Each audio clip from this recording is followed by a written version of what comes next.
Yes, sir, there is. Yeah. Thanks to the organizers and Dr. Kumar Prabha sir for giving me this opportunity. So I'll be talking on resistance profiles of ALK inhibitors in advanced non-small cell lung cancer, a multi-center study using targeted NGS. So this was the original article published in European Journal of Cancer. And as we all know that ALK is an important actionable driver mutation, and the development of ALK TKIs is one of the greatest inventions in precision medicine.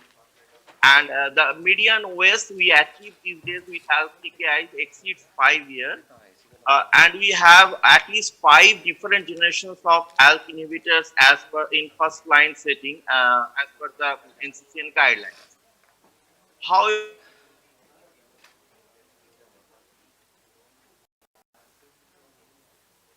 Crizotinib resistant cancers demonstrates that ALK inhibitors resistance, they are broadly classified in two types. One is on-target mutations, which happen in ALK kinase domain mutations. These on-target mutations are more commonly like L1196M or G1269A or G1202R.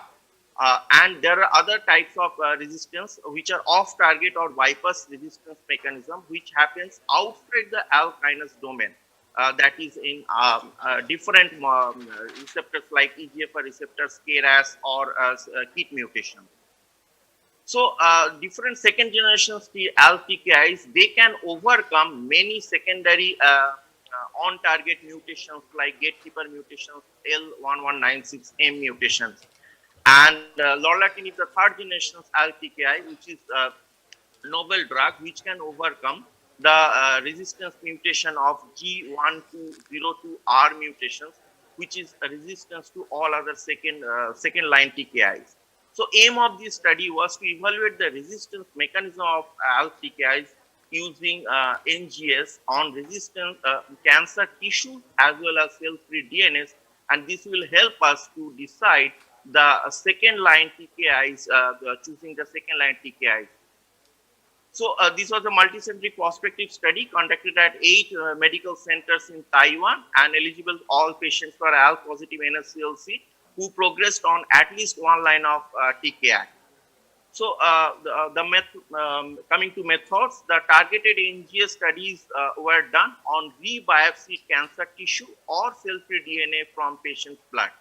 And NGS included the two panels. One is ALK secondary mutation panel covering mutations in the ALK gene spanning exon 20 to exon 28, and the different bypass gene mutation panels like AKT1, KRAS, BRAF, MET, or EGFR, NRAS, FGFR, or PIK3CA genes. And NGS could be repeated in the same patient if the patient experienced progression with another ALK TKI. So coming to result, these are the demographic profiles of the patients.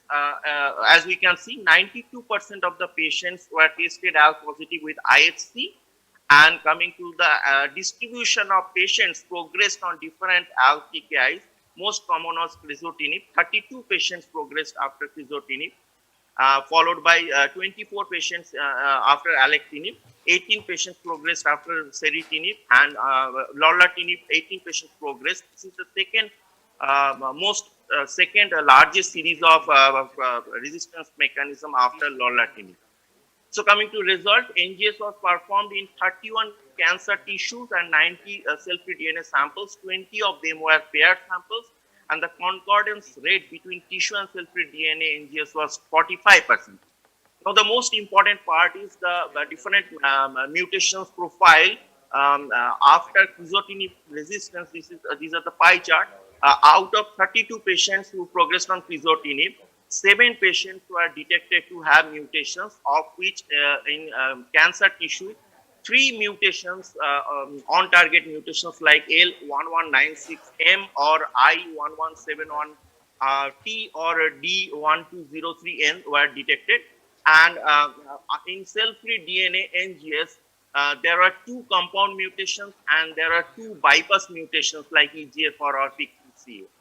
These are the profiles of NGS profile of mutations after spiritinib. Out of 18 patients, there were 6 mutations noted, 3 with cancer tissues like G1128A, G1269A, or I1171 plus E1210K, which is a compound mutations. And cell-free DNA NGS detected another 4 mutations like G1202R, or different bypass mutations like KIT, MET, or EGFR mutations. These are the NGS profile of after progression with alectinib.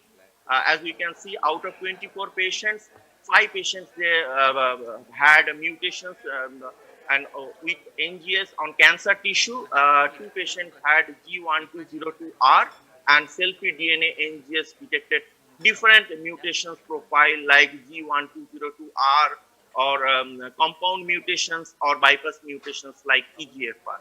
These are the NGS profile after lorlatinib resistance, and the important mutations noted were G1202R plus G1269A.